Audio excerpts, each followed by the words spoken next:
एक पीछे आया हुआ भी था एनर्जी क्राइसिस, ठीक है, इट्स रेमेडीज और मेजर्स, या फिर इसके इश्यूज क्या हैं, इसके इफेक्ट्स वगैरह क्या हैं, ठीक है, और इसको हम कैसे सॉल्व कर सकते हैं। क्योंकि एनर्जी क्राइसिस जो है इस वक्त पाकिस्तान का एक बहुत बड़ा इशू चल रहा है, ठीक है। इसकी वजह से अभी जीडीपी पे इकोनॉमी जो है बहुत ज़्यादा मुतासर हो रही है, ठीक है। अभी जितनी फैक्ट्रीज हैं, इंडस्ट्रीज हैं, वो बंद हो रही हैं। आपकी डोमेस्टिक जो नीड्स हैं वो फुलफिल नहीं हो रही, ठीक है। इवन दो कि पाकिस्तान के पास कैपेसिटी है इस चीज़ की को फुलफिल कर सके, बट लैक ऑफ गवर्नेंस और ये सारे मतलब के डिफरेंट इश्यूज हैं जो कि अभी हम बाद में मजीद तफसील के साथ डिस्कस करते हैं, तो ये इश्यूज आ जाते हैं। तो अगर ये इश्यूज सॉल्व कर दिए जाएँ तो पाकिस्तान के पास इतनी एनर्जी हो सकती है कि इवन कि वो एक्सपोर्ट भी कर सकता है उसको। तो इसमें अगर हम देखें तो दुनिया में सबसे पहले एनर्जी के कौन-कौन से क्राइसिस हैं, ठीक है?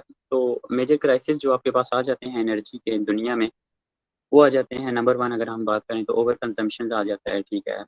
दूसरा अगर हम देखें तो ओवर पॉपुलेशन आ जाता है, चूँकि पॉपुलेशन आपकी देखें कितनी ज़्यादा इंक्रीज़ हो गई है, ठीक है। उसके अलावा अगर हम देखें पुअर इंफ्रास्ट्रक्चर है, अनएक्सप्लोर्ड रिन्यूएबल एनर्जी ऑप्शंस हैं। ये हम आगे एक्सप्लेन करते हैं एक-एक करके, तो फिर आपको बेहतर समझ आ जाएगा, लेकिन अभी मैं जस्ट आपको बता रहा हूँ कि कौन-कौन से हैं।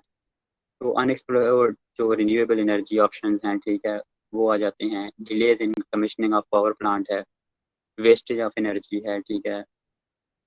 उसके अलावा अगर हम देखें तो पुअर डिस्ट्रीब्यूशन सिस्टम है, कि वो पुरानी ट्रांसमिशन लाइन यूज़ हो रही हैं, ठीक है। उसके अलावा अगर हम देखें तो वार्स एंड अटैक्स हैं, ठीक है। मेजर जो एक्सीडेंटल एंड नेचुरल कैलेमिटीज़ हैं, ठीक है, लाइक अर्थक्वेक हो गया और इस तरह फ्लडिंग वगैरह हो गया। इवन दो कि ये मैं आपको वर्ल्ड के इश्यूज़ बता रहा हूँ, ठीक है, पाकिस्तान के स्पेसिफिक नहीं बता रहा। पाकिस्तान की हम आगे मज़ीद, क्योंकि हमारा जो टॉपिक है वो पाकिस्तान का है, तो हम पाकिस्तान के करेंगे, लेकिन मैंने आपको सोचा कि कुछ वर्ल्ड के भी बता दूँ कि आपको पता होना चाहिए। वार्स और अटैक्स जो हैं वो बहुत इंपॉर्टेंट इशू है, ठीक है। और कुछ मिसलेनियस छोटे फैक्टर्स होते हैं जो कि एनर्जी क्राइसिस के लिए बहुत, लाइक पावर थेफ्ट वगैरह होने की बात हम करते हैं। तो देखें पाकिस्तान में जो है ना इस वक्त एनर्जी क्राइसिस का एक बहुत मेजर इशू है, चूँकि जब स्टार्ट में थी पाकिस्तान के पास इवन की हाइड्रो पावर की जो है ना, मैंने पीछे करवाया भी था हाइड्रो पॉलिटिक्स का। तो पाकिस्तान के पास हाइड्रो पावर की भी बहुत ज़्यादा कैपेसिटी है अगर उसको प्रॉपर्ली यूटिलाइज़ किया जाए, लेकिन अगेन जो लैक ऑफ फंडिंग जो है ना हमारा मेजर इशू आ जाता है यहाँ पे, ठीक है। और सम एक्सटेंट नहीं, हम ज़्यादा एक्सटेंट इसको कह सकते हैं पुअर गवर्नेंस जो है ना, ये गवर्नेंस का बहुत ज़्यादा इशू है। तो इसमें हम बात करें तो बेसिकली जो मेजर फैक्टर्स आ जाते हैं ना, वो 3 फैक्टर आ जाते हैं हमारे पास एनर्जी क्राइसिस के, ठीक है। जिसमें नंबर 1 हमारे पास आ जाता है फिजिकल शॉर्टेज, ठीक है। दूसरा आ जाता है आपके पास गवर्नेंस शॉर्टेज, ठीक है। और तीसरा आ जाता है आपका फाइनेंशियल शॉर्टफॉल। तो अभी फिजिकल शॉर्टेज क्या होगा कि सप्लाई और डिमांड में जो आपका डिफरेंस आ जाता है ना, ठीक है, डिमांड कंटिन्यूसली इंक्रीज हो रही है और सप्लाई कम है, ये आपका फिजिकल शॉर्टेज आ जाता है, ये फैक्टर है, ठीक है। अगर हम फाइनेंशियल शॉर्टफॉल की बात करें तो इसमें क्या है कि यूटिलिटीज और टोटल रिसोर्सेज जो आ जाती हैं, ठीक है, इंक्लूडिंग रेवेन्यूज और कंज्यूमर्स की जब हम बात करते हैं। तो और तीसरा जो गवर्नेंस इशू है, तो इसमें क्या आ जाता है कि unable to impose commercial discipline, ठीक है, कोई पर्टिकुलरली कोई प्रॉपर रूल्स एंड रेगुलेशन वगैरह ना होने की वजह से, इंस्टीट्यूशंस लैक ऑफ यूटिलिटीज वगैरह होने की वजह से ये 3 आ जाते हैं। तो इसके अलावा हम देखें कि जो शॉर्टफॉल है जनरेशन, ठीक है, वो बेसिकली कहाँ से स्टेम होता है, cumulative failures to achieve investment levels, ठीक है, कि इकट्ठा जो हम ओवरऑल देखें ना डिफरेंस, तो बहुत ज़्यादा इश्यूज हैं, इनको हम कम्युलेटिव इश्यूज कहते हैं, ठीक है। उसकी वजह से हमारा लैक ऑफ एनर्जी क्राइसिस आ रहा है। प्लस ये है कि लैक ऑफ कंसेंसस, ठीक है, हम लोगों में जो है ना पॉलिटिकल, स्पेशली हम बात करेंगे तो पॉलिटिकल कंसेंसस नहीं है। उसके अलावा जो हमारे, मैंने आपको बताया था हाइड्रो पॉलिटिक्स में, ठीक है, प्रोविंशियल इश्यूज जो चल रही हैं, ये बहुत ज़्यादा इंपॉर्टेंट फैक्टर है। उसके अलावा अगर हम देखें तो cheaper domestically available fuel resources हमारे पास इवन दो हैं, लेकिन उनको प्रॉपरली यूज़ नहीं किया जा सकता, ठीक है। फिर उसके अलावा अगर हम बात करें तो हमारा कंटिन्यूसली अगर हम देखें 1996 1994 के बाद जो है हमारा मेजर हाइड्रो पावर से जो है चेंज होके वो आयल्स पे आ गया है। जब 2007 में अगेन आयल की प्राइसेस जो है, आयल क्राइसिस आता है, ठीक है। आयल की प्राइसेस उसमें क्या हो जाती हैं, ट्रिपल हो जाती हैं, ठीक है। तो जहाँ पे फॉर एग्जांपल एक चीज़ पहले 3 रुपए की मिल रही थी, वो अभी 10 रुपए की मिल रही थी, तो जब 3 रुपए वाली चीज़ 10 की मिलेगी तो ऑटोमेटिकली वहाँ पे आपका क्राइसिस आएगा, ठीक है। तो इसके अलावा अगर हम बात करें तो शॉर्ट फॉल जो आ जाता है किस में, इन्वेस्टमेंट में आ जाता है, किस वजह से आ जाता है, बेसिकली ये मैक्रो इकोनॉमिक कंडीशंस आ जाती हैं। क्योंकि पाकिस्तान का जो सेविंग रेट है, मैंने आपको इकोनॉमी में बताया था, जिन लोगों ने ओवरऑल सारे लेक्चर ज्वाइन किए हैं तो उन्हें ज़्यादा बेहतरी से पता चलेगा कि पाकिस्तान का सेविंग रेट हर हिसाब से एक बहुत कम है, ठीक है। उसके अलावा जो पॉलिटिकल टर्माइल हमारा चल रहा है, पॉलिटिकल इश्यूज चल रहे हैं, ठीक है, ये एक इम्पॉर्टेंट फैक्टर है, चूँकि हमारे मुल्क में जो है ना मेजर सियासत पे फोकस किया जा रहा है for their elections, for their seats, not for the sake of government, ठीक है, तो ये एक मेजर आ जाता है। उसके अलावा गवर्नमेंट की जो पॉलिसी मेकर्स हैं, बात ये पॉलिटिकल टर्माइल में, पॉलिटिकल इंस्टेबिलिटी में ही आ जाती है, ठीक है, कि पॉलिसी मेकर जो हैं, प्रोजेक्ट डेवलपर्स जो हैं, फाइनेंशियर्स जो हैं, ठीक है, ये इंपॉर्टेंट रोल्स करते हैं, लाइक डोनर एजेंसीज वगैरह। तो ये बेसिकली एक छोटा सा मैंने आपको इंट्रोडक्शन दे दिया एनर्जी प्रॉब्लम का पाकिस्तान में, ठीक है। तो हम आगे बात करते हैं प्रॉब्लम्स, काजेज और इसके इफेक्ट क्या हैं, ठीक है। तो इसमें जब हम बात करते हैं कि हमारा जो क्राइसिस है वो सेवरल ईयर्स में, कुछ सालों की अगर हम बात करें, लास्ट जो 25 ईयर्स हैं हमारे कंट्री में, ठीक है, या 26 ईयर जो हैं, ये जो है ना बेसिकली ये टाइम पीरियड है जब हमारे कंट्री में जो है एनर्जी क्राइसिस स्टार्ट हो जाता है, ठीक है। एनर्जी प्रोडक्शन जो है हाइड्रो पावर से जो है क्या होती है, चेंज हो जाती है इम्पोर्टेड फर्नेस ऑयल पे। तो अगेन बात वही है कि फर्नेस ऑयल जब 2007 में जो है इसकी प्राइसेस ट्रिपल हो जाती हैं, तो ये एनर्जी क्राइसिस का बायस बनता है, ठीक है। इससे क्या होता है, प्लस इसमें जो इशू चल रहे हैं, पावर जनरेशन जो है इंक्रीज हो रही है, करप्शन हो रही है, ठीक है, mismanagement in the energy sector. चूंकि देखें ट्रांसमिशन लाइन्स वगैरह का इशू आ जाता है, जो हमारी लाइन्स यूज हो रही हैं, फॉर एग्जांपल जो स्टार्ट में हमारी एनर्जी के लिए लाइनें बिछी थी, ठीक है, उसकी ट्रांसमिशन के लिए, ट्रांसफर होने के लिए, लेट्स से कि उस वक्त जो था वो 10 मेगावाट का वो एक ट्रांसमिशन लाइन बिछाई गई थी। तो अभी चूंकि इसकी डिमांड जो है ज़्यादा हो गई है, लेट्स से कि 100 हो गई है मेगावाट, ठीक है, तो वो 10 जो मेगावाट था, 10 मेगावाट की जो लाइन थी, वही लाइन अभी वो 100 मेगावाट के लिए यूज़ हो रही है, तो उसकी वजह से जो है एनर्जी वेस्ट हो रही है, कंजम्पशन प्रॉपर नहीं हो रही, ठीक है। इवन दो कि आप देखते हैं कि अक्सर आपने सुना होगा, क्योंकि हम पाकिस्तान में सारे रहते हैं, तो अक्सर ऐसा होता है कि क्या हुआ जी, ट्रांसफार्मर जो है वो उड़ गया, उसका लिंक उड़ गया। क्यों उड़ गया? कि उसकी जो कैपेसिटी है वो इतनी नहीं होती और उसके ऊपर जो बोझ जो है वो बहुत ज़्यादा हो जाता है, तो वो ऑटोमेटिकली आपका लॉस की तरफ चला जाता है। उसके अलावा जो है तो जी हमारी जो डिलेड पेमेंट्स हो रही हैं, ठीक है, जब ये करप्शन वगैरह होगी, ऑटोमेटिकली हम बात कर लें कि अकॉर्डिंग टू अ रिपोर्ट, ठीक है, हम चेक करें तो क्या है कि 100 फॉर एग्जांपल यूनिट्स जो हैं इस्तेमाल हो रही हैं इलेक्ट्रिसिटी की, ठीक है, या जनरेट कर रही है ऑर्गेनाइजेशन, ठीक है, जैसा कि वापटा वगैरह है। तो ये 100 यूनिट तो बना रही है, लेकिन इसको पेमेंट कितने की मिल रही है आपको पता है? आपको पेमेंट, इसको पेमेंट जो मिल रही है वो बेसिकली 30 यूनिट्स की मिल रही है। अब एक 30 यूनिट, सॉरी 100 यूनिट जो है वो इलेक्ट्रिसिटी प्रोडक्शन हो रही है और उसको जो है 30 यूनिट्स की कीमत उससे मिलेगी, तो उससे क्या होगा, ऑटोमेटिकली ज़ाहिर बात है ये जो ऑयल वगैरह रिसोर्सेज आ रही हैं, इम्पोर्ट की जा रही हैं, इनको पेमेंट तो करनी है ना। तो इससे क्या होगा कि कंट्री जो है वो डेब्ट में, कर्जे में चला जाएगा। अब ज़ाहिर-सी बात है इस कर्ज़े को ख़त्म करने के लिए भी कुछ चाहिए होगा, क्या होगा कि इन्हें लोन चाहिए होगा। तो जब ये लोन लेंगे तो अगेन इसकी जो है डिपेंडेंस कहाँ पे आ जाएगी, वही आईएमएफ और वर्ल्ड बैंक और एशियन डेवलपमेंट बैंक।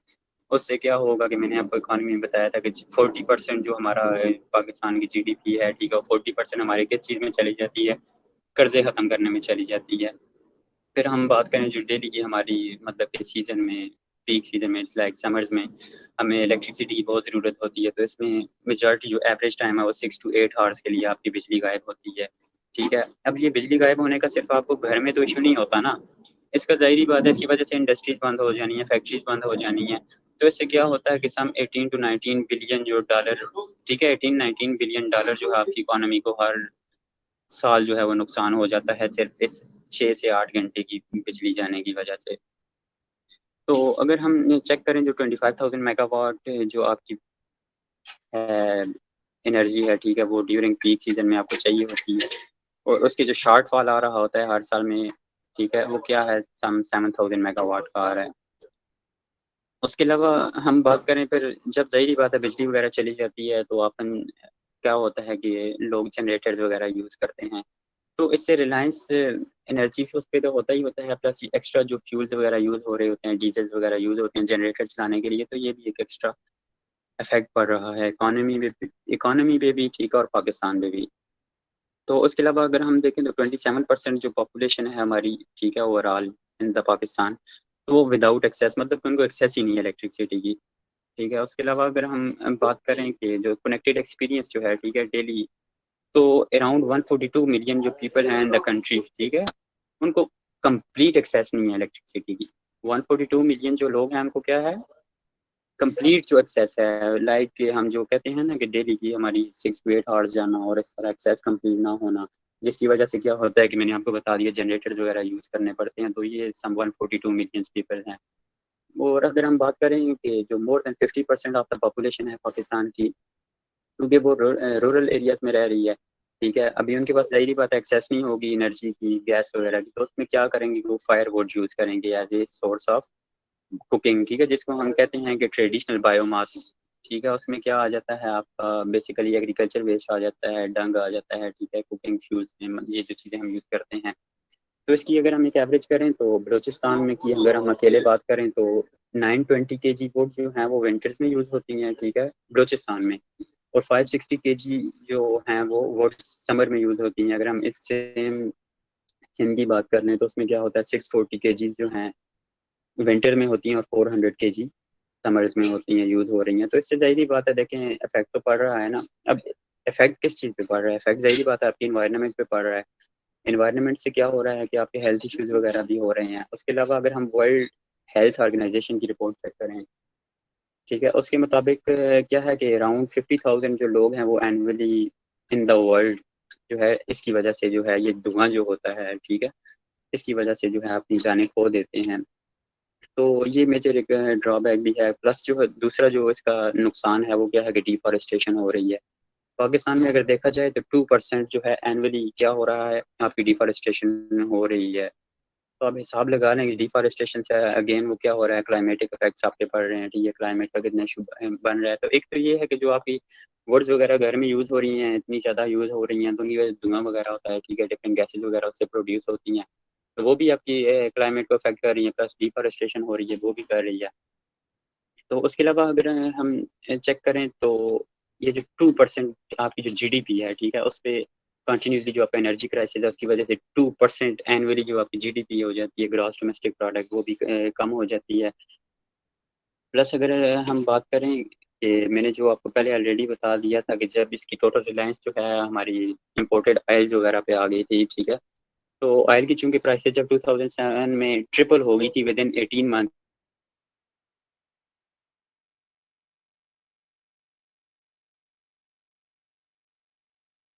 के लिए 2000 इसके रेट में।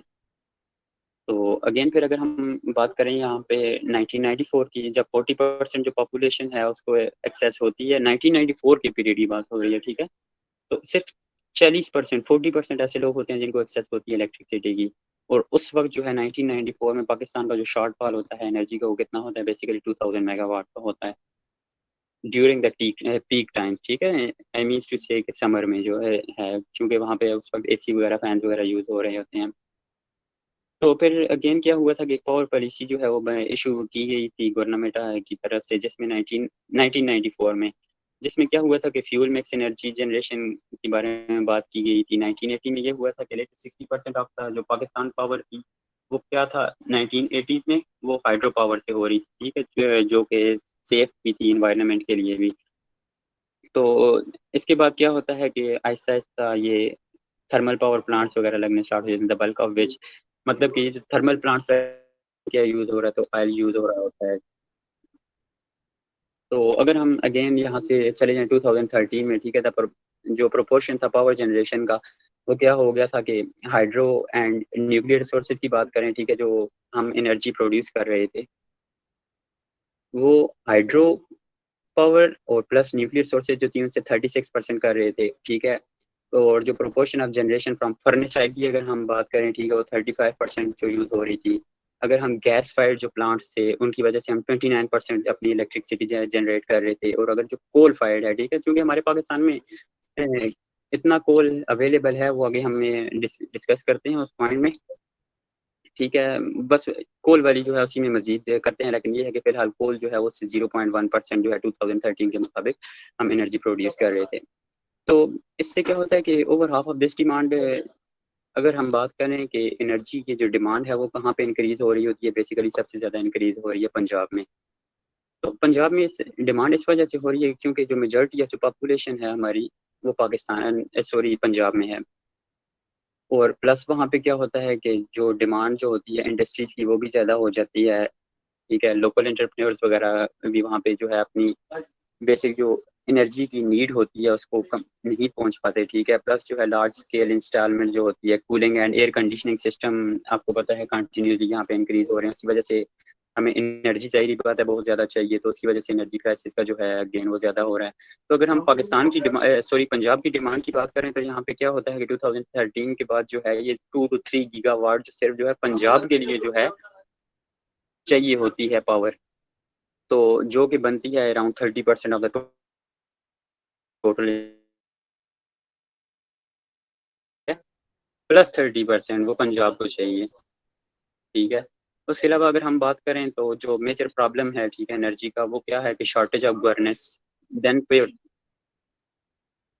तो गवर्नेंस का जो है वो ज़्यादा इशू है as compare to power supply, pure supply का। ठीक है, तो इंक्लूड अगर इसमें मजीद अगर हम चीज़ ऐड करें तो ट्रांसमिशन एंड डिस्ट्रीब्यूशन जो है लूसेज वगैरह हो रही हैं। ठीक है, ट्रांसमिशन लाइन्स का बहुत ज़्यादा इशू है, प्रॉपर ट्रांसमिशन लाइन्स नहीं है, जो कि मैंने आपको बता दिया कि इंस्टॉल कैपेसिटी जो थी लेट्स से के बैक अगर पीरियड में चेक करें जब वो इंस्टॉल की गई थी बेसिकली वो 10 मेगावाट्स के लिए अगर की गई थी, तो अभी उस पर जो प्रेशर आ रहा है वो 100 मेगावाट का आ रहा है। तो this is also major issue. Plus अगर हम बात करें बैड इक्विपमेंट जो आ जाते हैं, ठीक है, वो आ जाता है पुअर मेंटेनेंस, इसकी मेंटेनेंस प्रॉपर नहीं हो रही। ठीक है, उस मेंटेनेंस की वजह से जो है तो आपकी एनर्जी वेस्ट हो रही है। प्लस जो एनर्जी थेफ्ट आ रहा है, ठीक है, एनर्जी थेफ्ट में अभी कभी ये बात नहीं होती एनर्जी थेफ्ट की, एनर्जी थेफ्ट में कभी ये बात नहीं होगी किसी ऐसे घर की बात हो रही है लेट्स से कि आप एक फैमिली में रह रहे हो, दो घर हैं और एक घर ने क्या किया कुंडा लगाया और दूसरे घर में कर ली। तो ये बेसिकली ये थोड़े छोटे लेवल पे भी है। ठीक है, इवन के कतरा कतरा दरिया बनता है, लेकिन जो मेजर जो है ना इंडस्ट्रीज लेवल पे, ठीक है, जो हमारे बड़े पॉलिटिशियंस वगैरह हैं उनकी जो है डिफरेंट वो हैं ऑर्गेनाइजेशन वगैरह, उनमें बेसिकली ये यूज हो रही है, पावर थेफ्ट हो रही है। ठीक है, तो ये एनर्जी क्राइसिस का बायस बन रही है। प्लस अगर हम चेक करें कि जो मेजॉरिटी हमारे बिल्स हैं, ठीक है, मैंने जो ऑलरेडी आपको बता दिया कि 100 यूनिट्स से जनरेट हो रही हैं, तो उसमें जो बिल लोग जमा करवा रहे हैं वो सिर्फ और सिर्फ 30 यूनिट्स के करवा रहे हैं, जो बकाया 70 यूनिट्स हैं वो आपकी पावर थेफ्ट में जा रही हैं। ठीक है, वो आपकी बैड इक्विपमेंट की वजह से लॉस हो रही है, पुअर मेंटेनेंस की वजह से वो लॉस हो रही है। तो अगर हम economic survey of Pakistan check करें, ठीक है, 2018 और 19 का, उसके मुताबिक जो इंस्टॉल कैपेसिटी है पाकिस्तान में वो सम 34,283 मेगावाट है, जो कि ड्यूरिंग जुलाई टू मार्च की बात हो रही है। ठीक है, और फाइनेंशियल ईयर 2019 में है, जो कि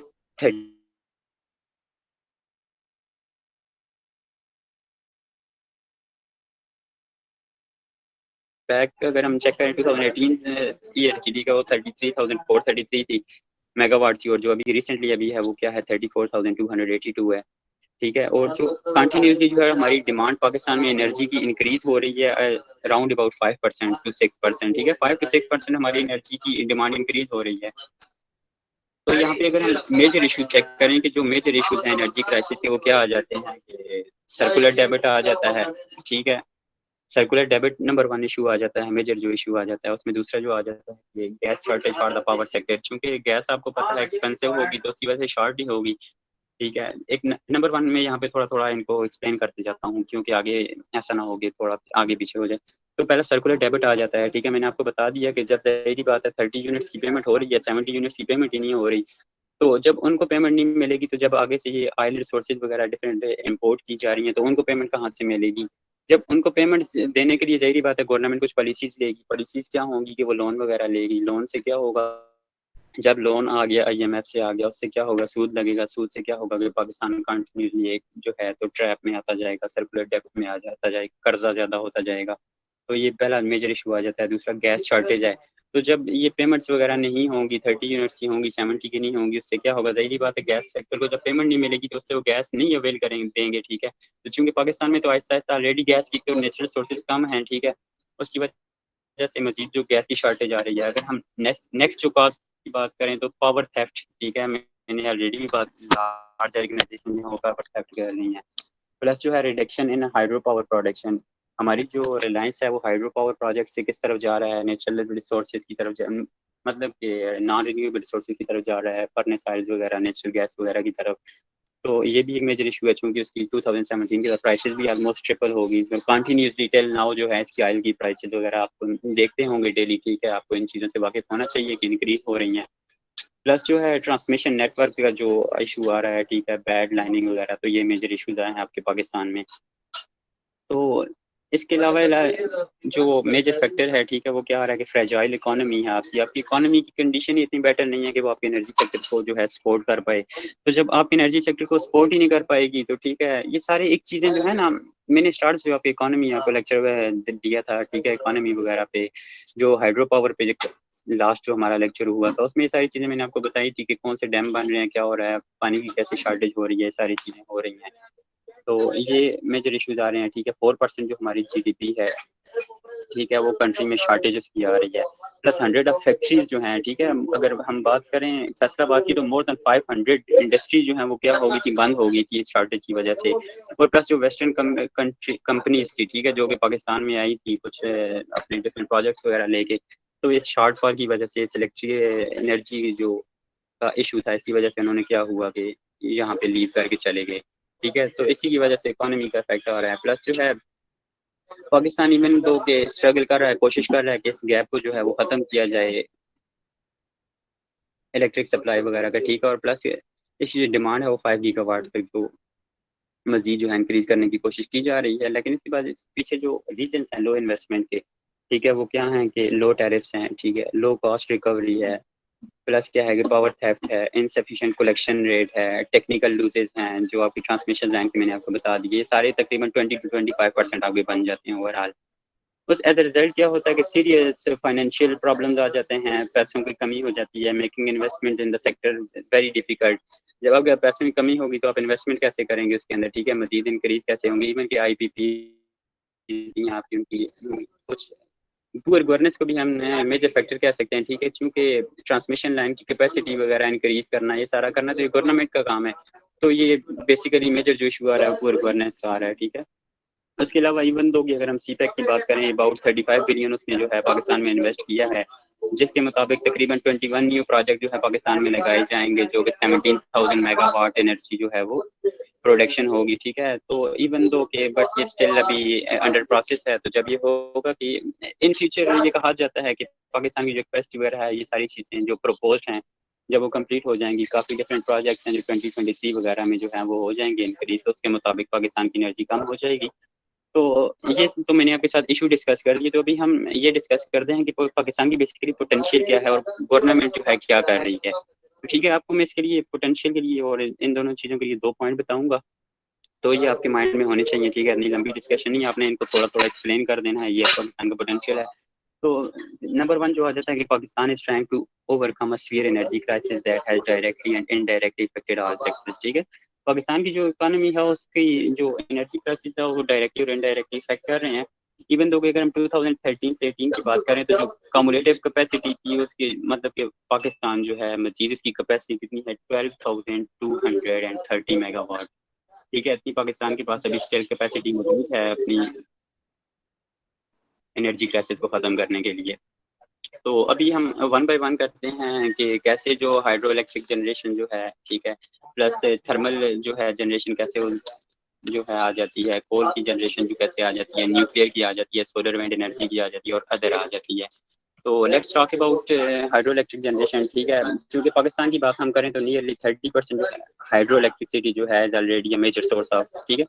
30% जो इस वक्त मेजर सोर्स है आपकी पाकिस्तान की इलेक्ट्रिसिटी की। जो ओवरऑल हमारी 100% इलेक्ट्रिसिटी हमारे पास मौजूद है, उसमें जो 30% है वो किससे पैदा बनाई जा रही है, जनरेट की जा रही है, वो बेसिकली हाइड्रो पावर। अब हाइड्रो पावर कुछ है तो मेजोरिटी लोगों को पता होना चाहिए, ठीक है। हाइड्रो का मतलब होता है वाटर, ठीक है। इलेक्ट्रिक का ऑलरेडी आपको पता है कि इलेक्ट्रिसिटी आ जाती है, तो जो पानी से बिजली बनाई जाती है वो बेसिकली हाइड्रो इलेक्ट्रिसिटी जनरेशन आ जाती है।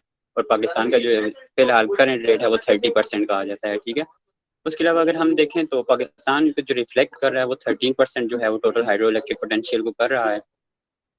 प्लस अगर हम बात करें तो इसमें जो मेजर इशू चल रहा है वो क्या इशू है कि इनएबिलिटी ऑफ सक्सेसिव गवर्नमेंट, ठीक है। गवर्नमेंट जो हमारी इस वक्त सक्सेसिव गवर्नमेंट्स हैं, वो उनकी इनएबिलिटी है कि वो इसको जो है प्रॉपर्ली इन्वेस्ट नहीं कर रही। इवन दो कि ये लार्ज डैम्स की तरफ जा रही है, ठीक है। कंस्ट्रक्शन ऑफ मोहम्मद डैम आ जाता है, दयामीर बादशाह डैम आ जाता है, तो ये एक बहुत बड़ी कैपेसिटी जो है स्टोरेज ऑफ वाटर। देखिए इसके जब आपके कंट्रीज में जो है ना मेजर डैम का इशू है, तो इवन दो कि देखें डैम बेशक मेजर इशू हैं और ये चीप आपको इलेक्ट्रिसिटी प्रोवाइड करते हैं, लेकिन इसके पीछे मेजर मैंने ऑलरेडी आपके साथ डिस्कस कर दिया कि पाकिस्तान की इकोनॉमी इस कदर इतनी अच्छी नहीं है कि लार्ज डैम्स क्रिएट किए जाएं या स्मॉल डैम्स जो है इतने ज़्यादा क्रिएट किए जाएं फ़ौरन से, तो इकोनॉमी को ऐसा ऐसा करना पड़ेगा। तो लेकिन ये पुअर गवर्नेंस एटलीस्ट ये है कि एनुअली मेरे हिसाब से, ये मैं अपना पर्सनल आपको व्यू दे रहा हूँ कि एटलीस्ट जो है ना पर ईयर या 1 से 2 डैम जो है ना हर एक प्रोविंस में क्रिएट होने चाहिए, ताकि इससे दो होगा। देखें चूंकि हम बात करें, हमने हाइड्रो पॉलिटिक्स में पढ़ा था कि ऐसा ऐसा इवन के विद इन 2050 तक या 2030 तक आई थिंक ये एक रिपोर्ट आई थी कि पाकिस्तान जो है सीवियर वाटर क्राइसिस की तरफ जाएगा। ठीक है, तो इस वाटर क्राइसिस को कैसे खत्म किया जा सकता है कि पाकिस्तान में अगर छोटे छोटे डैम देखें, बड़े डैम पे लॉस भी होते हैं। ठीक है, कि बड़े डैम से ये होता है कि लेट से फ्लडिंग वगैरह उससे हो सकती है। ठीक है, जो डाउन फोर्स में उसके आपके इलाके वगैरह आ जाते हैं तो फ्लडिंग हो सकती है। इवन लोग अगर स्मॉल डैम्स होंगे तो शायद उनसे इतना इम्पैक्ट नहीं होगा, और स्मॉल अमाउंट ऑफ जो विद इन दैट रीजन या with in that city district की बात करें या जितनी उसकी कैपेसिटी होगी जनरेशन की, वो वहाँ पे फुलफिल हो सकती है। ये है कि अपनी कैपेसिटी हो सकती है, प्लस दूसरा ये है कि डैम्स छोटे जो हैं वो आपके स्टोरेज वाटर, ठीक है, आपकी जो पानी की कमी है उसको फुलफिल कर सकते हैं फॉर एग्रीकल्चर एक्टिविटीज। ठीक है, चूंकि हाइड्रो पॉलिटिक्स आप लोगों ने जिन लोगों ने लेक्चर देखा है तो उनको तो समझ आ रही होगी बहुत बेहतर से, अगर नहीं भी आ रही तो आप वो वाला लेक्चर देख लें। ठीक है, तो एक टॉपिक जो है दूसरे टॉपिक से कन्वर्ट होता है, कनेक्टेड होता है, जैसे कि इकोनॉमी पीछे मैंने पढ़ाया था, हाइड्रो पॉलिटिक्स मैंने पढ़ाया था, ठीक है, न्यूक्लियर वो पढ़ाया था। तो ये बेसिकली आ जाता है। फिर उसके अलावा अगर हम देखेंगे पाकिस्तान के जो कुछ प्रोजेक्ट्स हैं वो अंडर रिव्यू हैं।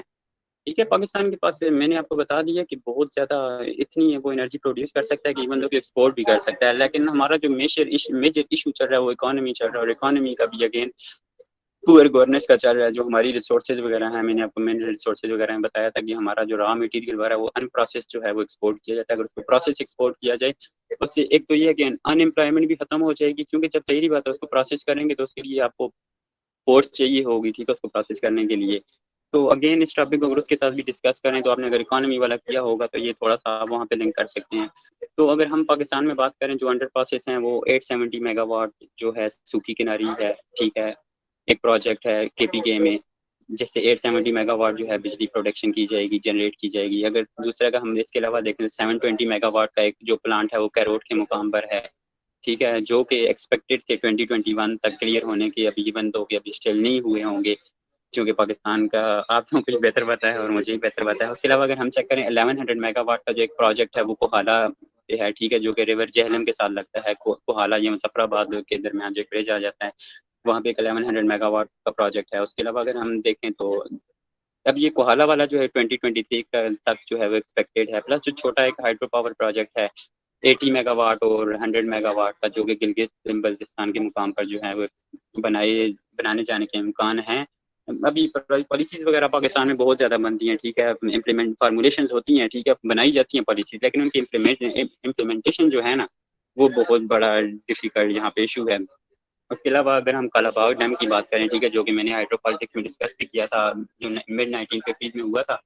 ठीक है, और लार्जेस्ट जो है ये जनरेटिंग स्टेशन है जिससे 3600 मेगावाट जो बिजली है वो जनरेट की जा सकती है। तो इसके अलावा अगर हम देखें तो यहाँ पे स्ट्रॉन्गेस्ट जो प्रोटेस्ट हो रहे हैं हमारे पॉलिटिकल ग्राउंड पे, ठीक है, आपको मैंने प्रोविंशियल का बताया था। जैसा कि मैंने आपको बताया कि जो लार्ज डैम्स क्रिएट किए जा रहे हैं तो उसमें हमारा जो ये वाला कालाबाग वाला डैम है, ठीक है, उसमें अब देखें मेजर इशू ये है ना कि केपीके को उससे खतरा है कि फ्लडिंग का प्लस वाटर लॉगिंग का। ठीक है, जो उसकी वाटर फर्टाइल लैंड है वो डिस्ट्रॉय हो सकती है इसकी वजह से, क्योंकि बहुत बड़ा डैम है, तो जिसका अगर थोड़ा सा कोई इशू वगैरह आ जाता है तो उसकी वजह से केपीके में फ्लडिंग वगैरह हो सकती है। तो ये प्रोविंशियल इशू है। प्लस जो है तो कालाबाग का जो एरिया है, ठीक है, इवन दो कि वो काफ़ी हद तक उस कमी को फुलफिल करेगा। ठीक है, एनर्जी जनरेशन की लकड़ी है कि इसके बहुत सारे ड्रॉबैक्स भी हैं। तो even instead of focusing on large dams, ठीक है, Pakistan should have to focus, और जो पाकिस्तान की गवर्नमेंट है उसको फोकस करना चाहिए वो स्मॉल डैम जो है वो क्रिएट करें। तो ये हो गया सबसे पहले हाइड्रो इलेक्ट्रिक जनरेशन का। दूसरे अगर हम बात करें थर्मल का, ठीक है, तो बेसिकली थर्म हीट को बोला जाता है। ठीक है, तो rising fossil fuels prices, importing oil जो मैंने ऑलरेडी भी आपके साथ डिस्कस कर दिया है। ठीक है, जो 2017 के बाद ये ऑयल प्राइसेस आपकी ट्रिपल हो गई थी। तो बेसिकली ये भी इशू आ जाता है कि एनर्जी की कम प्रोडक्शन भी, चूंकि वो नीड्स को जो है वो फुलफिल नहीं कर रहा। पाकिस्तान जो मेनली वो डिपेंडेंट है वो किस चीज़ पे है, ऑयल और गैस रिसोर्सेज पे है अपनी एनर्जी रिक्वायरमेंट्स को फुलफिल करने के लिए, ठीक है। और जो डोमेस्टिक प्रोडक्शन है क्रूड ऑयल की पाकिस्तान में, वो कितनी है, 24.6 मिलियन बैरल्स, तो जो कि थी जुलाई 2018 के मुताबिक, ठीक है। तो इसके अलावा अगर हम देखें तो पाकिस्तान जो है एक large quantity of oils plus oil based products वगैरह जो है वो middle east and eastern countries like Saudi Arabia से इम्पोर्ट कर रहा है, ठीक है। उसके अलावा अगर हम बात करें तो इसका रिलायंस जो है वो 43.5% हो गया था इन 1998 टू 2000।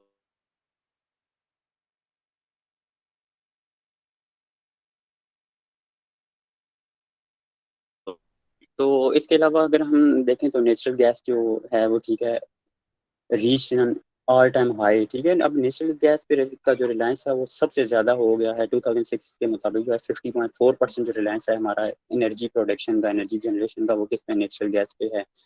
प्लस जो है इस पे 80, अगर हम बात करें 2015 की, ठीक है, एलएनजी लिक्विफाइड नेचुरल गैस जो हमारी आ जाती है वो इंडक्ट की जा रही है, ये कितनी जो है उसका जो शेयर है 0.7%, कब था, 2015 में था। और अगर हम इसका टू नहीं, 0.7 कब था, 2015 में था एलएनजी पर, और ये जो है 2018 के मुताबिक 8.7% हो गया है, ठीक है। तो अब आप ऑटोमेटिकली देखते जाएं कि हमारा जो है वो फोकस रिन्यूएबल रिसोर्सेज से जो है कहाँ पे जा रहा है, नॉन रिन्यूएबल पे जा रहा है, जिसकी वजह से एनर्जी प्राइसेस आ रहा है, क्योंकि आपको पता है continuously with the passage of time ये जो ऑयल एंड गैसेज वगैरह हैं इनकी प्राइसेस बहुत ज़्यादा इंक्रीज हो रही हैं, और इंक्रीज होने की वजह से ज़ाहिर बात है पाकिस्तान को इसको फुलफिल तो करना है, फिर अगेन आपकी कॉस्ट ऑफ इलेक्ट्रिसिटी भी जो है इंक्रीज हो रही है। तो फिर अगर हम चेक करें थ्री जो रीगैसिफाइड, ठीक है, RLNG, regasified liquid natural gas based power plant जो है वो तीन हैं जो कमीशन किए गए मिड 2018 में, जिनमें एक जो था वो हवेली बहादुर शाह में है जो कि 1230 मेगावाट का है, बिक्की में है जो है 1180 मेगावाट का, और बेलुकी जो है वो 1223 मेगावाट का है, जो कि तीनों के तीनों पंजाब में मौजूद हैं, ठीक है। तो अभी स्टिल, अभी ये जो मैं आपको बता रहा हूँ ना, ये मैं आपको इन फ्यूचर के लिए बता रहा हूँ, ये सारी चीज़ें बता रहा हूँ कि इतनी मतलब कि प्रोडक्शन अवेलेबल है, जनरेशन कैपेसिटी अवेलेबल है, और उस पर up to some extent different formulation वगैरह हो रही हैं, लेकिन इम्प्लीमेंटेशन का मैं कुछ कह नहीं सकता आपको, क्योंकि पाकिस्तान की इतना वो नहीं है, कोई भी प्रोजेक्ट्स होते हैं तो उसमें सालों लग जाते हैं। तो इसके अलावा अगर हम थर्मल के अलावा, पहला हो गया हाइड्रो, दूसरा हो गया थर्मल, हम तीसरा बात करते हैं कोल की। तो पाकिस्तान के जो कुछ इलाके हैं, ठीक है, उनमें कोल की मौजूदगी है, ठीक है, कोल पाया जाता है, लेकिन इवन दो कि पाकिस्तान में गुड क्वालिटी कोल मौजूद नहीं है, क्योंकि इसमें जो सल्फर है, ठीक है, वो हाई में मतलब कि बहुत ज़्यादा मिकदार में है, जिसकी वजह से हमारी ग्लोबल वार्मिंग और ये क्लाइमेट बहुत इशू होता है, क्योंकि जब हाई सल्फर की मिकदार होगी ना तो वो उसकी कंजम्पशन जो है ना कोल की ज़्यादा होगी, ठीक है। तो बेसिकली जो कोल बेस्ड पावर प्लांट है वो ब्रिक किल्न इंडस्ट्री जो कि कोयटा मतलब बलूचिस्तान के इलाके में आती है, ठीक है। तो वहाँ पे एक कोल बेस्ड प्रोजेक्ट है, ठीक है। उसके अलावा अगर हम देखें दूसरा जो मेजर इशू, अगर हम इशू बात कर लें, ठीक है, तो क्या है कि स्मॉल, ये जो हमारा है कोल है, ठीक है, इसको कौन एक्सट्रैक्ट कर रहा है, बेसिकली ये स्मॉल और प्राइवेटली ओन जो है माइनर्स हैं, ठीक है, जो कि कर रहे हैं। और यहाँ पे प्लस मेजर इशू ये है कि इनएडिक्वेट जो है ना वो मशीनरीज वगैरह यूज़ हो रही हैं, इतनी हाई टेक्नोलॉजी नहीं यूज़ हो रही इसकी प्रोडक्शन के लिए, ये भी इशू है। प्लस अगर हम चेक करें थर्ड डेजर्ट के मुकाम पर in the south eastern part of Sindh, ठीक है, सिंध का जो मतलब कि सिंध से अगर 400 किलोमीटर साउथ ईस्टर्न पार्ट पे जाएं तो थर्ड डेजर्ट आपका आता है, ठीक है, जो कराची से बेसिकली 2014 के मुताबिक सम 1.6 बिलियन कोल पावर प्रोजेक्ट एक जो है वो उसकी ग्राउंड ब्रेकिंग सेरेमनी हुई थी 2014 में, ठीक है। उसके अलावा जिसके थ्रू क्या था कि 330 मेगावाट जो पावर प्लांट का जो था ये प्रोजेक्ट है, बेसिकली 330 मेगावाट जो है से एनर्जी आपकी जनरेट की जा सकती थी, जिसकी कॉस्ट जो थी वो सम $2 बिलियन की थी। और अगर इसके अलावा हम देखें तो पाकिस्तान में जो है सम 175 बिलियन टन्स जो है वो इतना कोल मौजूद है, जो भी अगर उसको प्रॉपरली यूटिलाइज किया जाए, ठीक है, उसको अच्छी तरह से यूटिलाइज किया जाए तो वो 300 ईयर्स तक पाकिस्तान की जो एनर्जी की नीड है उसको फुलफिल कर सकता है। तो अगेन फिर गवर्नेंस का इशू आ जाता है, प्लस इसमें क्लाइमेट का भी इशू आ जाता है, ठीक है। चूँकि जब ये कोल को बर्न किया जाता है, कोल इसमें आपको पता है, मैंने ऑलरेडी आपको बता दिया कि कोल इतनी अच्छी क्वालिटी का नहीं है, जिसकी वजह से बहुत ज़्यादा यूज़ किया जाता है। लगता है तो इससे क्या होता है कि मोर कार्बन एमिशन, ठीक है, कार्बन एमिशन बहुत ज़्यादा हो जाती है। इवन दो कि 2 मेगा कोल पावर प्लांट जो हैं जो कि 1320 मेगावाट के हैं, ठीक है, एक साहिवाल और एक पोर्ट कासिम के मुकाम पे जो है वो बनाया गया, उसमें प्लस जो है 12.7% कंजम्पशन है कोल की इन द एनर्जी मिक्स में। अगर इसी तरह हम बात करें $2 बिलियन की, ठीक है, 1320 megawatt coal fire power plant जो है वो सेट किया गया है हब के मुकाम पर बलूचिस्तान में। तो इसके अलावा अगर हम एक और प्लांट की बात करें जो कि जामशोरो सिंध के मुकाम पर है, जिसमें जो इन्वेस्टमेंट है वो सम 1.5 बिलियन है और इसकी जो कैपेसिटी है 1.320, ठीक है, 1.320 मेगावाट इलेक्ट्रिक जनरेट होगी 2023 तक जो है कि एक्सपेक्टेड है इसको करना। और it will be using 80% of import, मतलब इसमें जो कोल यूज होगा इसमें क्या होता है कि 80% इम्पोर्टेड कोल होता है, जो 20% है वो लोकल कोल यूज होता है थर के मुकाम पर जो कोल किया हुआ है, ठीक है, क्योंकि हमारी कोल की क्वालिटी अच्छी नहीं है। और 30% ऑफ द इसमें जो कोल की जो कैपेसिटी है वो कितनी है, 30% है, ठीक है, पाकिस्तान में। तो इसके अलावा अगर हम नेक्स्ट जो बात करेंगे वो न्यूक्लियर की बात करेंगे कि न्यूक्लियर कैपेसिटी क्या है, ठीक है। तो उसमें देखें Pakistan atomic energy basically PAEC, Pakistan atomic energy commission is responsible for nuclear all the nuclear projects, ठीक है। तो इसमें अगर हम देखें तो हमारी जो न्यूक्लियर पे एनर्जी की डिमांड है वो ज़्यादा हुई है, 2.7% इंक्रीज कर गई थी, जो कि अगर हम 1997 में चेक करें तो 0.2% थी, ठीक है। तो ये total basically total 5 power plant हैं, न्यूक्लियर पावर प्लांट जिनको हम कह सकते हैं, ठीक है। उसमें जो 2 साइट्स हैं पाकिस्तान में, उसकी जो एक यूनिट है वो किधर है कि Karachi nuclear power plant, KANUPP इसका स्टैंड पर वो है, जो कि +4 यूनिट इसकी जो आ जाती हैं वो चश्मा के मुकाम पे आ जाती हैं। टोटल कितनी है, 5 न्यूक्लियर पावर प्लांट्स हैं, उसकी 2 साइट्स हैं, उसकी 1 यूनिट जो है वो Karachi nuclear power plant, KANUPP, capital आपने ये लिखना है, ठीक है, इसका कराची न्यूक्लियर पावर प्लांट का बेसिकली वो है। तो इसकी जो 4 यूनिट्स हैं वो किधर हैं, वो चश्मा के मुकाम पर। इसकी जो कैपेसिटी है बेसिकली 5 न्यूक्लियर पावर प्लांट्स की वो कितनी है, 1370 मेगावाट, ठीक है। और कुछ जगह पे जो है इसको 1430 मेगावाट भी लिखा गया है, तो आप दोनों जो लिख दें 1370 लिखते हैं या 1430 लिखते हैं तो it will be right. Approximately आप इस तरह लिखते हैं कि 1400, क्योंकि 1370 और 1430 में आ जाती है तो अप्रॉक्सीमेटली आप 1400 कर लें, ठीक है। प्लस इसकी दो जो मेजर यूनिट्स हैं वो आ जाती हैं, ठीक है, कराची के मुकाम पर, जिनको कैनप 2 और कैनप 3, ठीक है, Karachi nuclear power plant 2 and 3। तो और दीज मतलब इनकी जो एक्सपेक्टेड और ऐड मजीद की जा सकती है वो उसकी 2200 मेगावाट जो इलेक्ट्रिसिटी नेशनल ग्रिड जो है मजीद चाइनीज की, असल में बेसिकली ये सपोर्ट इसको कर रहा है तो वो चाइना कर रहा है, ठीक है। आपको चाइना न्यूक्लियर पावर प्लांट की तरफ से जो है ये मेजर इसकी इन्वेस्टमेंट्स वगैरह हैं। उसके अलावा अगर हम बात करें पाकिस्तान जो है इस वक्त 5 ऑपरेशनल रिएक्टर्स हैं, ठीक है, जो कि 5% ऑफ द कंट्रीज इलेक्ट्रिसिटी इस वक्त प्रोड्यूस कर रहे हैं आपकी। तो अगर हम 2016 के एंड में की बात करें तो पाकिस्तान ने जो है एक अनाउंसमेंट की थी, जिसमें वो क्या करेगा कि न्यूक्लियर कैपेसिटी को बूस्ट करेगा, जिसके मुताबिक 8000 मेगावाट, ठीक है, और about 20% of the countries power generation जो है वो उससे प्रोड्यूस की जाएगी बाय द एंड ऑफ 2030। तो अगेन बात वही है कि ये एक फार्मूलेशन है, स्ट्रेटेजी बनाई गई है, तो जब ये इम्प्लीमेंट होगी, जब इसका नतीजा सामने आएगा तो तभी पता चलेगा। बट स्टिल अगर हम देखें तो इतनी ज़्यादा कैपेसिटी होने के बावजूद हमारी एनर्जी को की जो शॉर्टफॉल है उसको फुलफिल नहीं किया जाता। तो नेक्स्ट हम बात करते हैं सोलर और विंड एनर्जी का, ठीक है। तो सन बेसिकली सोलर में क्या होता है कि सन जो है वो यूज़ किया जाता है as a source of generating electricity, ठीक है। तो इसमें हम देखें तो पंजाब के मुकाम पर जो कायदे-आज़म सोलर पार्क इन चुलिस्तान, ठीक है, जो कि बहावलपुर के मुकाम पर है, और इसमें एरिया कितना है, 500 एकड़ का एरिया है, जो कि कंप्लीट हुआ है 2015 में, और इसके मुताबिक जो है 100 मेगावाट जो है वो एनर्जी प्रोड्यूस की जा रही है। और 2019 के मुताबिक इसमें इसमें लॉन्ग डिजिट लिखे हुए हैं, ठीक है, किलोवाट के हिसाब से लिखिए तो आप इसे मेगावाट में थोड़ा कन्वर्जन टूल आपको यूज़ करना पड़ेगा। 757 376 682 kilowatt of the electricity.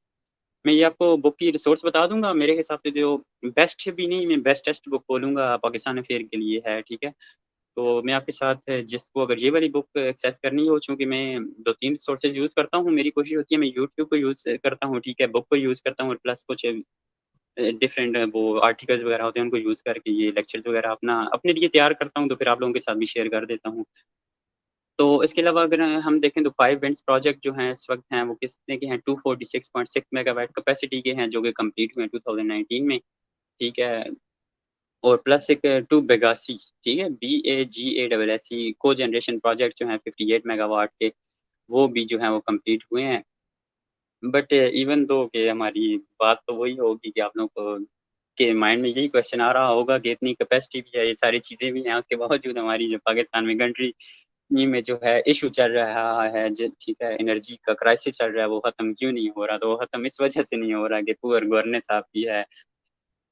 Govern जो आपकी इकोनॉमिक कंडीशन है वो इस कदर इतनी नहीं है, प्लस इतना डेब्ट है आपके ऊपर, ठीक है, कर्ज़ा इतना ज़्यादा है कि आप इस चीज़ को अचीव नहीं कर पा रहे। प्लस जो अगर हम बात करें कि रिन्यूएबल एनर्जी जनरेशन जो है वो 30% बाय 2030 तक एक्सपेक्ट किया जा रहा है कि रिन्यूएबल एनर्जी पे रिलायंस आ जाएगा। बट 2030 इज़ अगेंस्ट एक्सपेक्टेशंस हैं, let's see what will happen. तो 3 मज़ीद जो है सिंध के मुकाम पर जो है वो हाइड्रो मतलब कि सोलर और विंड एनर्जी के प्रोजेक्ट जो हैं एक्सपेक्टेड हैं, जो कि 50 मेगावाट का दादू के मुकाम पर है, गारो एंड सचल के मुकाम पर 100 मेगावाट सॉरी 50 मेगावाट का जो है ईच मतलब 50% दादू, 50% गारो और 50% सचल के मुकाम पर हैं और प्लस 100 मेगावाट जो विंड का वो फ़ार्म है वो जेमपोर के मुकाम पर है, ठीक है? अगर हम इसके अलावा देखें तो ज लास्ट जो हमारा आ जाता है अदर्स पे, इसके अलावा हम किस-किस से एनर्जी प्रोड्यूस कर सकते हैं, तो उसमें यहाँ पर जो गार्बेज वगैरह आ जाता है, ठीक है? तो पाकिस्तान जो है, इसमें अगर कराची की हम बात करें तो नहीं सॉरी ओवरऑल पाकिस्तान की बात करें तो 87,000 टन्स ऑफ गार्बेज डेली जो है वो पाकिस्तान प्रोड्यूस करता है, जनरेट करता है, जिसमें सिर्फ़ जो कराची की अगर हम एलोन बात करें तो 14,000 टन जो है वो आपका गार्बेज जो होता है वो कराची से होता है, ठीक है? तो इसको अगर प्रॉपर्ली जो है यूटिलाइज़ किया जाए, इसके लिए टेक्नोलॉजीज़ वगैरह को यूज़ किया जाए, तो इससे भी आपकी इलेक्ट्रिसिटी जो है प्रोड्यूस की जा सकती है। इनक प्लस ये है कि इंक्रीज़िंग प्राइस ऑफ फायरवुड्स और केरोसिन ऑयल वगैरह जो आपका ठीक है, वो उसकी जो है फार्मर्स को क्या कर रही हैं, लीड कर रही हैं कि वो डंग फ्यूल ठीक है, वो जो उसका गार्बेज होता है एनिमल्स का, ठीक है, डंग जिसको कहा जाता है उसको यूज़ कर रहे हैं। प्लस 1974 में गवर्नमेंट जो है एक स्कीम स्टार्ट की थी, जिसके मुताबिक वो क्या कर रहे थे कि जो डंग जो था उसको यूटिलाइज़ कर रहे थे मोर एफिशिएंटली। तो बेसिकली इसकी वजह से बायोगैस जिसकी वजह से हम प्रोड्यूस होती है उसके लिए कुछ प्रोजेक्ट्स वगैरह किए गए थे। तो basically this was all about today's lecture. तो इसकी अगर कंक्लूजन जो है मैं थोड़ी-सी कंक्लूजन भी आपको बता देता हूँ। तो उसके बाद जो है लेक्चर मैं आपको बता दूँगा, आपने क्लोज़ करना है। लेकिन चलिए कंक्लूजन की पहले बात कर लेते हैं। तो अगर हम इसकी कंक्लूजन की बात करें तो क्या है कि बेसिकली जो कंट्री है, ठीक है, उसकी इम्प्रूव कैसे की जा सकती है, शॉर्टेज उसको किया जा सकता है कि कंजेशन से इनएफिशिएंसी जो है उसको ख़त्म किया जाए, लैक ऑफ इंफ्रास्ट्रक्चर जो है उस पे फ़ोकस किया जाए। या चलें जो मैंने आपको नोट्स शेयर किए हैं, ठीक है, उससे टू द पॉइंट जो है आपको मैं इसके शॉर्ट जो है इसकी सॉल्यूशन बता देता हूँ वन लाइन में।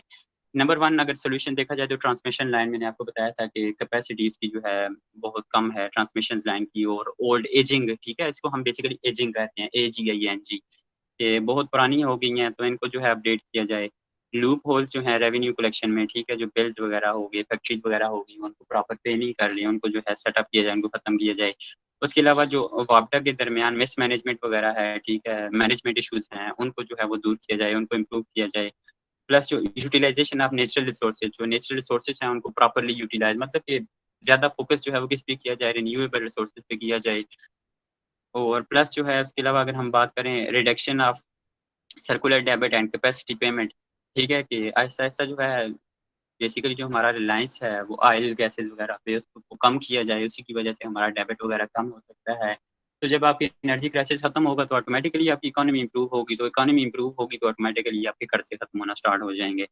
तो फिर लॉन्ग टर्म हमारी जो प्लानिंग की जाती है ना वो शॉर्ट टर्म के लिए प्लानिंग मैंने आपको बार-बार अगेन एंड अगेन मैंने ये क्वेश्चन मतलब बात आपके साथ रिपीट की है कि हमारी जो फ़ॉर्मुलेशंस तो होती हैं, उनमें इम्प्लीमेंटेशंस नहीं होती। जो हमारी तो जो प्लानिंग है बेसिकली वो लॉन्ग टर्म प्लानिंग तो होनी चाहिए, लेकिन उसपे इम्प्लीमेंटेशन भी बेसिकली होनी चाहिए। प्रॉपर इसके ऊपर होनी चाहिए, बॉडीज़ होनी चाहिए, ठीक है? स्पेसिफिक ऑर्गनाइज़ेशन वगैरह स्पेसिफिक सेटअप होना चाहिए जो कि इसको चेक एंड बैलेंस किया करे। जैसे कि अमेरिकन सिस्टम में है, ठीक है? जो कि लोग यूएस हिस्ट्री कर रहे हैं, तो उनके लिए बहुत इम्पोर्टेंट वो है।